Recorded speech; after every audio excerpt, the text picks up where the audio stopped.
ওই কিরে জুবাইয়ের কোনো দেখা নাই, ও কনে গেল? কুরবান দেবো মনে হয় এবার। হ্যাঁ তেনে তো মনে আঙ্গনকে দেখা করে না। যদি দাঁত মারছে এই ওই জুবাই রে, ও বন্ধু তাহলে ওই তুই বান্দা আরে তারে তো দেয়া তারে সাক্ষাৎ করছ না আঙ্গনকে, কি অবস্থা এরা? ঈদ দেয় বলছে সামনে, মাংস মাংস চামো দেখে কি দেয়া সাক্ষাৎ করছ না ফিরিস ভাগ দে তাই দাস না। ফ্রিজ বলে কিনবে কাছে ওর ভিতরে না দুইটা ফ্রিজ আছে, এত ফ্রিজ থাকে কত পিস কিলো দুই দে। ইরে তোর ফ্রিজ থাকে কত?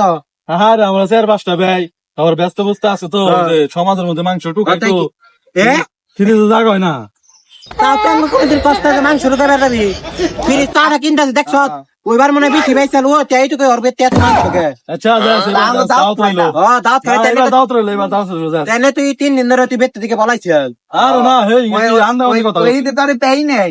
ফ্রিজ কিনবে তো রেবেলি করে তুই, আর রে আছে কোন যাবো না সব কথা ও বুলা হান্দা হান্দা ভিক্ষা করেন ছিল করতে। আরে আগুন কাটতে লিখতে না, যা যা।